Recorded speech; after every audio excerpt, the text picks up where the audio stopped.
अस्सलाम वालेकुम। मैं Faraz Ahmed meaning of Islam में आप सबका फिर इस्तकबाल करता हूँ। दोस्तों, आज जिस टॉपिक के बारे में मैं डिस्कस करने जा रहा हूँ वो है सूद, ब्याज, इंटरेस्ट। इतना बड़ा गुनाह है, इतना बड़ा गुनाह है कि हम इसका तसव्वुर भी नहीं कर सकते कि कितना बड़ा गुनाह है। कुरान शरीफ के अंदर बहुत सारी आयतें सूद के बारे में अल्लाह ताला ने फरमाई। कुछ सूरतें, कुछ आयतें मैं आपको सुनाने जा रहा हूँ, उनका तर्जुमा, फिर इंशाअल्लाह ताला तफसीर भी आपको बताऊंगा उसके बारे में। सूरह बकरा आयत नंबर 275। अल्लाह ताला क्या फरमाते हैं सूरत के अंदर। तर्जुमा जो मैं सुना रहा हूँ वो है अल्लामा महदूदी साहब का।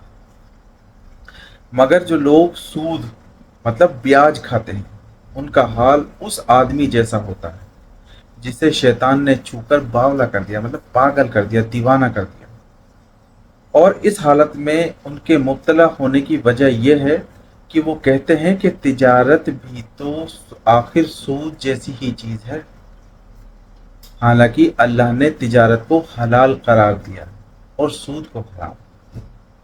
इसलिए जिस आदमी को उसके रब की तरफ से ये नसीहत पहुंचे और आगे के लिए वो सूद खोरी से रुक जाए, तो जो कुछ वो पहले खा चुका सो खा चुका, उसका मामला अल्लाह के हवाले है।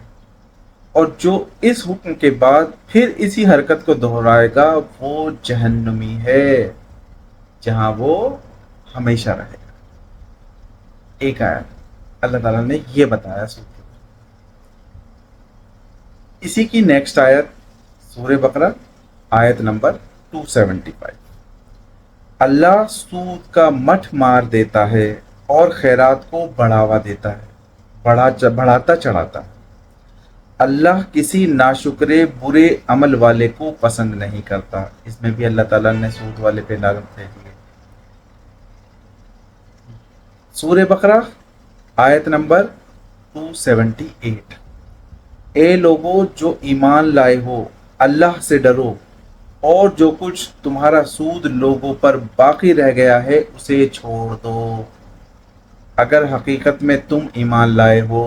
कितनी बड़ी बात कह दी अल्लाह ताला ने इस आयत के अंदर। अगर तुमने किसी को सूद दिया है, वैसे तो ये पहले ज़माने के लिए आयतें हैं, उस ज़माने की आयतें हैं, मगर इस आयत को अगर आप अपने ऊपर लें तो अगर आपने गलती से या किसी भी तरीके से किसी को सूद पे रकम दे रखी है, आप छोड़ दो। अगर आप ईमान वाले हो, अगर ईमान है तो उसे छोड़ दो, सूद को छोड़ दो, पहली फुर्सत में छोड़ दो। सूरह बकरा आयत नंबर 279। लेकिन अगर तुमने ऐसा न किया तो आगाह हो जाओ कि अल्लाह और उसके रसूल की तरफ से तुम्हारे खिलाफ जंग ऐलान है। कितनी बड़ी बात है कि अल्लाह ताला के खिलाफ, नाउज़ुबिल्लाह, अल्लाह मेरी तौबा, का जंग का ऐलान। अब भी तौबा कर लो और सूद छोड़ दो, तो अपना असल सरमाया लेने के लिए तुम हकदार हो। न तुम जुल्म करो, न तुम पर जुल्म किया जाए, मतलब न तुम सूद लो और ना सूद दो। सूरे आले इमरान सूरत नंबर 3 आयत नंबर 130। ए लोगो जो ईमान लाए हो, ये बढ़ाता है और चढ़ता सूद खाना छोड़ दो और अल्लाह से डरो, उम्मीद है कि कामयाब होगे।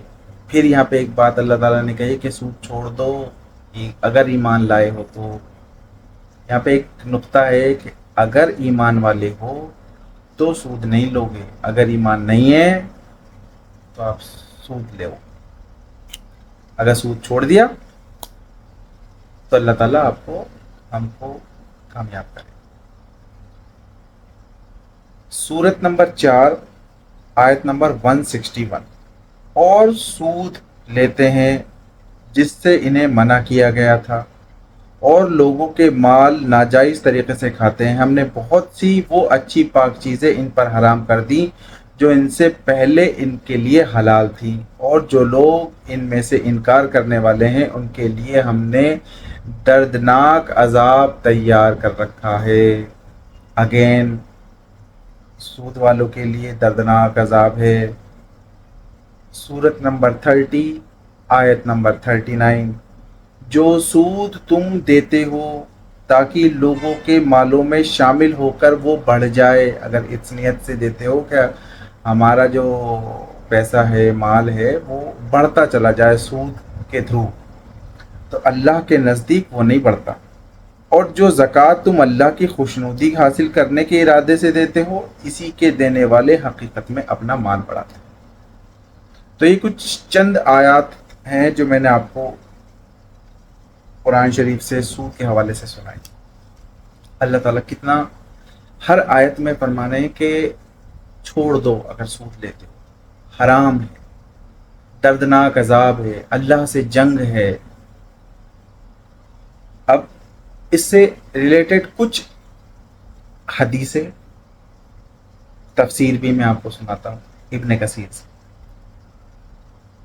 فرمایا یہ سود کھانے والے لوگ اپنی قبروں سے اٹھیں گے تو دیوانے اور پاگلوں اور بے ہوش لوگوں کی طرح اٹھیں گے.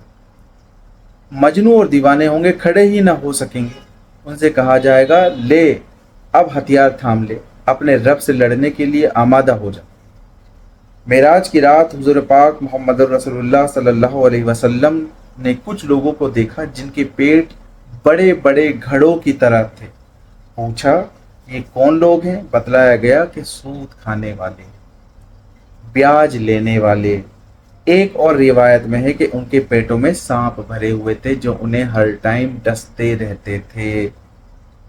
ایک لمبی حدیث میں ہے کہ جب ہم ایک سرخ رنگ کی نہر پر پہنچے جس کا پانی خون کی طرح سرخ تھا، میں نے دیکھا کہ اس میں کچھ لوگ ہیں، وہ بڑی مشکل سے کنارے پر آتے ہیں، لیکن کنارے پر ایک فرشتہ بیٹھا ہوا ہے، پتھر لیے بیٹھا ہوا ہے، اور ان کا منہ پھاڑ کر اس پر پتھر اتار دیتا ہے. پھر وہ پھر بھاگتے ہیں. پھر یہی ہوتا ہے.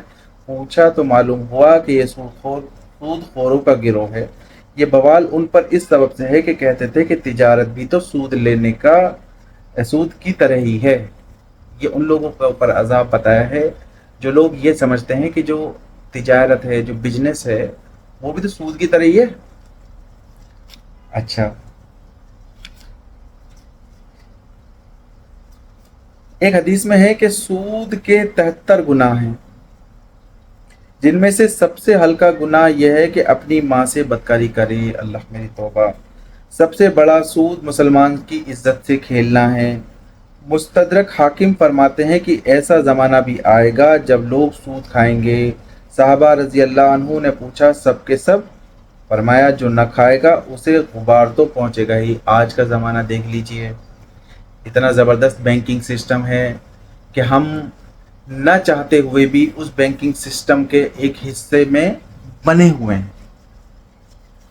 ہم بینک میں اپنا پیسہ جمع کرتے ہیں، اس پیسے سے بینک کچھ نہ کچھ کام کرتا ہے، کاروبار کرتا ہے، کہیں پہ انویسٹ کرتا ہے. کریڈٹ کارڈز ہیں، لونز ہیں، ہر چیز کے اوپر سود ہے. کہیں نہ کہیں ہم جو لوگ سود نہ بھی لینا چاہتے ہوں گے ان کے اوپر بھی ہلکی سی چھاپ تو سود کی پڑی رہی ہے آج کی. تو یہ حدیث یہاں پہ صحیح فرمائی گئی. سود کھانے والے پر، کھلانے والے پر، گواہ بننے والے پر، لکھنے والے پر، سب پر اللہ کی لعنت ہے.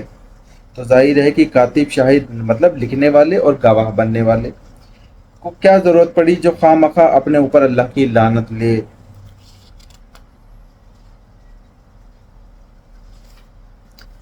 اچھا، مسند کی ایک اور روایت میں ہے کہ امیر المومنین حضرت عمر فاروق رضی اللہ تعالیٰ عنہ مسجد سے نکلے اور اناج پھیلا ہوا دیکھا تو پوچھا یہ غلہ کہاں سے آیا؟ لوگوں نے کہا بکنے کے لیے آیا ہے. آپ نے دعا کی خدایا اس میں برکت دے. لوگوں نے کہا یہ غلہ مہنگے بھاؤ سے بکنے سے پہلے ہی جمع کر لیا تھا. پوچھا کس نے جمع کیا؟ لوگوں نے کہا ایک تو فروخ جو حضرت عثمان کے آزاد کیے ہوئے غلام ہیں، اور دوسرا آپ کے آزاد کیے غلام نے. آپ نے دونوں کو بلوایا اور فرمایا تم نے ایسا کیوں کیا؟ جواب دیا کہ ہم اپنے مالوں سے خریدتے ہیں اور جب چاہے بیچتے ہیں. ہمیں اختیار ہے आपने फरमाया, सुनो, मैंने मोहम्मद रसूलुल्लाह सल्लल्लाहु अलैहि वसल्लम से सुना है कि जो शख्स मुसलमानों में महंगा बेचने के ख्याल से ग़िज़ा रोके, खुदा मुफलिस कर देगा, कोड़ी बना देगा। ये सुनकर हज़रत फ़ारूक रज़ियल्लाहु अन्हु फरमाने लगे कि मेरी तौबा, मैं खुदा से फिर आपसे अहद करता हूँ कि फिर कभी ये काम ना करूँगा। लेकिन हज़रत उमर रज़ियल्लाहु ताला अन्हु के ग़ुलाम ने फिर यही कहा कि हम अपने माल से ख़रीदते हैं, नफ़ा उठाकर बेचते हैं, इसमें क्या हर्ज है। हदीस के रावी हज़रत अबू यहया फरमाते हैं कि फिर मैंने देखा उसे जुज़ाम हो गया है। जुज़ाम मतलब कोड़ी, फोड़ हो गया है उसे, और फिर वो कोड़ी बना फिरा हो। इब्ने माजा में है कि जो शख्स मुसलमानों को गल्ला महंगे भाव से बेचने के लिए रोके, अल्लाह ताला उसे मुफलिसी या कोड़ी बना देता है। फिर फरमाते हैं कि वह सदक़े को बढ़ाता है। सही बुखारी में हदीस है कि जो शख्स अपने पाक कमाई में से एक खजूर भी खैरात करे, अल्लाह ताला अपने दाहिने हाथ में लेता है, फिर उसे पाल कर बड़ा करता है, जिस तरह तुम लोग अपने बछड़े को पालते हो, और उसका सवाब पहाड़ बराबर हो जाता है।